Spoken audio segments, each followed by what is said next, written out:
I1 1 by dI1 plus I2, यहाँ पे ln कर लेंगे,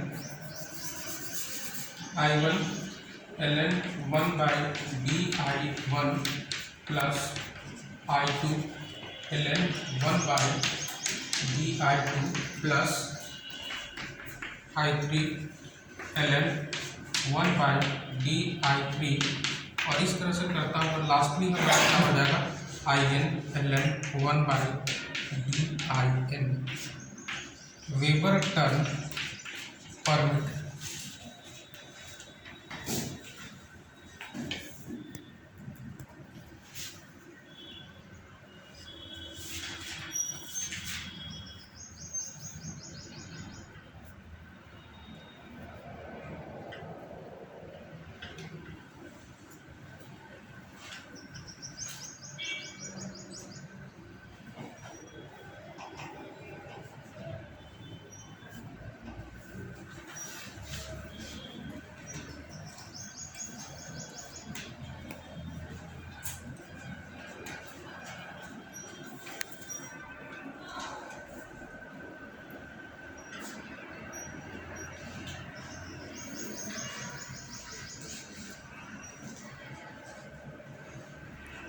ठीक है सब लोग, अब यहाँ पे देखो कि एन ग्रुप ऑफ कंडक्टर है, तो एन ग्रुप ऑफ कंडक्टर है मतलब हर में करंट अलग अलग फ्लो कर रहा होगा।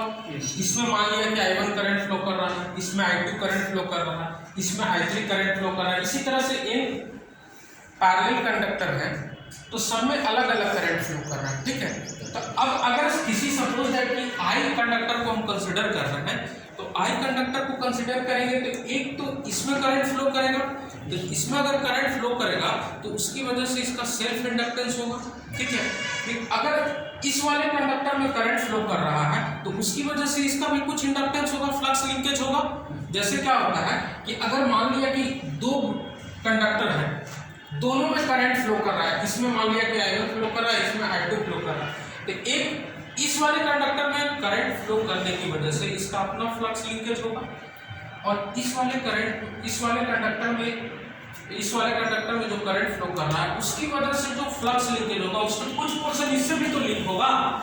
क्योंकि कहीं पर भी अगर हम बात करते हैं ग्रुप ऑफ कंडक्टर की, तो अगर हर ग्रुप ऑफ कंडक्टर में अलग अलग करंट फ्लो कर रहा है, तो कल हम बताए थे कि एक होता है सेल्फ इंडक्टेंस, दूसरा होता है म्यूचुअल इंडक्टेंस, और तुम लोग भी जानते हैं कि एक होता है सेल्फ फ्लक्स लिंकेज जो उसमें उस पर्टिकुलर कंडक्टर में करंट फ्लो करने की वजह से होता है, और दूसरा होता है कि अगर दूसरे कोई नियर बाय कंडक्टर में करंट फ्लो कर रहा है तो उसकी वजह से भी कुछ फ्लक्स लिंकेज उस पहले वाले कंडक्टर में होगा।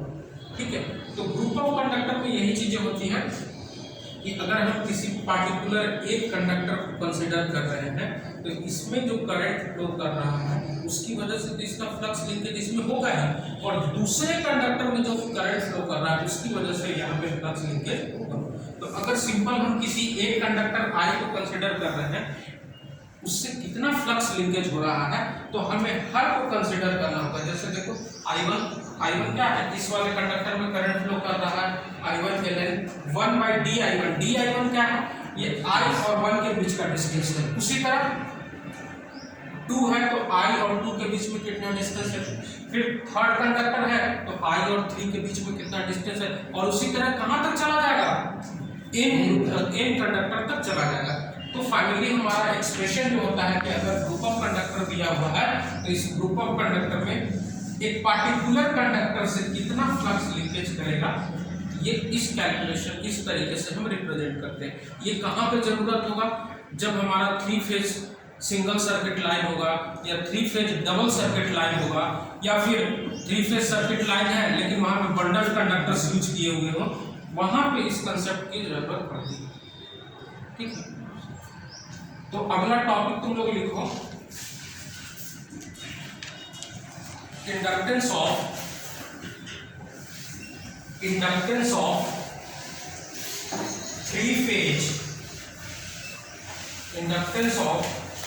3 फेज लाइन्स।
अपना लिए।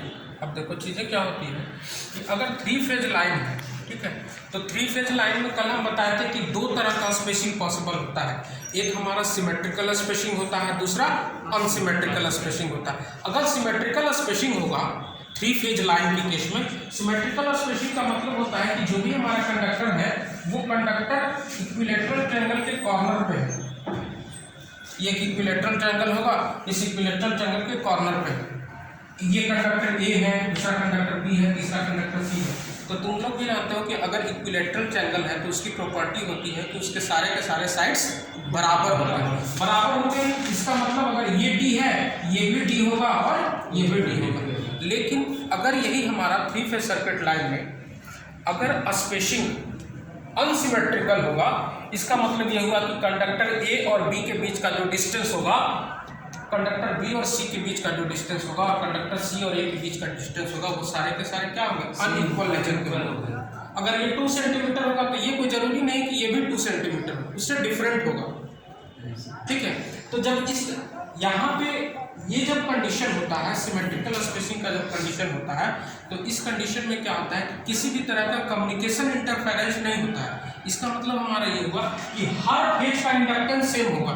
जितना इस फेज का इंडक्टेंस है उतना इस फेज का इंडक्टेंस होगा और सेम उतना ही इंडक्टेंस सी फेज का भी होगा। लेकिन अगर अनसिमेट्रिकल स्पेसिंग होगा, अनसिमेट्रिकल स्पेसिंग के केस में हर फेज का इंडक्टेंस डिफरेंट होता है। तो अगर हर फेज का इंडक्टेंस डिफरेंट होगा तो उस कंडीशन में क्या होता है कि अगर मान लेते हैं कि कोई भी सिस्टम है तो उसका 2 एंड होता है, कल भी हम बताए थे, एक सप्लाई एंड होगा और दूसरा लोड एंड होगा। तो इस सप्लाई एंड पे हम वोल्टेज बैलेंस कंडीशन का दे रहे हैं, लाइन करंट हमारा बैलेंस है, लेकिन जब रिसीविंग एंड पे पहुंचेगा तो वो अनबैलेंस नेचर का हो जाएगा। अनबैलेंस नेचर का इसलिए होगा क्योंकि यहाँ पे हर फेज का जो इंडक्टेंस है वो डिफरेंट है।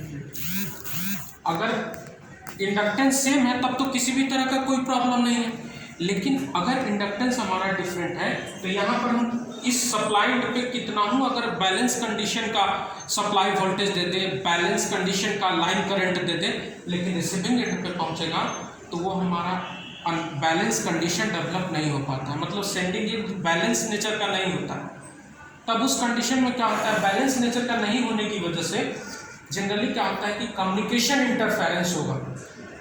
ठीक है, कम्युनिकेशन इंटरफेरेंस होगा क्योंकि तुम लोग भी कल बताए थे कि जैसे जो ट्रांसमिशन लाइन होता है उसी के पैरेलल में हमारा कम्युनिकेशन लाइन्स भी होता है। तो क्या होगा, अनबैलेंस कंडीशन की वजह से कम्युनिकेशन लाइन्स में इंटरफेरेंस डेवलप होते हैं और इसीलिए इस इंटरफेरेंस डेवलप नहीं हो, किसी भी तरह का प्रॉब्लम क्रिएट नहीं हो कम्युनिकेशन लाइन में, तो हम जनरली क्या करते हैं कि ये जो हमारा कंडीशन होता है अनसिमेट्रिकल स्पेसिंग वाला, उसको सिमेट्रिकल बनाने के लिए और हमारा सेंडिंग एंड पे जो वोल्टेज हो वो बिल्कुल भी बैलेंस्ड नेचर का हो।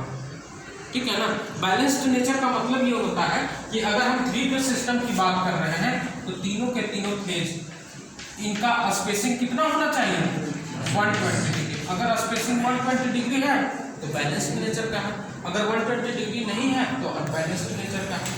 तब हम जनरली क्या करते हैं कि जो कंडक्टर्स होते हैं 3 फेज सिस्टम में उनका जनरली हम ट्रांसपोजिशन करते हैं। क्या करते हैं, ट्रांसपोजिशन करते हैं। ट्रांसपोजिशन का मतलब हुआ कि एक पार्टिकुलर इंटरवल के बाद कंडक्टर का पोजीशन को रिप्लेस चेंज कर देना। कल भी हम बताए थे कि कंडक्टर का पोजीशन को जनरली क्या करना है, चेंज करना है। कैसे करते हैं,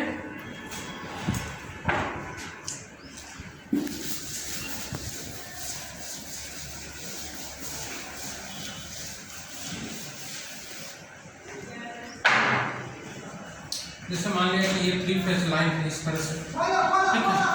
अब हमको रेगुलर इंटरवल पे चेंज करना है तो इस तरह से बना देंगे। अब रेगुलर इंटरवल पे चेंज करने का मतलब ये होगा कि ये जो होगा यहाँ पे आएगा इस तरह से, ये यहाँ पे आएगा, ये A है, ये B है, ये C है। ठीक है, अब ये C जो होगा यहाँ पे चला जाएगा, A जो होगा यहाँ पे चला जाएगा, ये A हो जाएगा और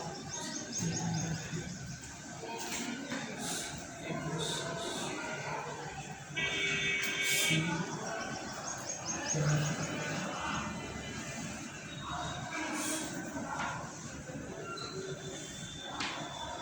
फिर से यहाँ पे ये बी चला जाएगा, ये यहाँ पे सी आ जाएगा।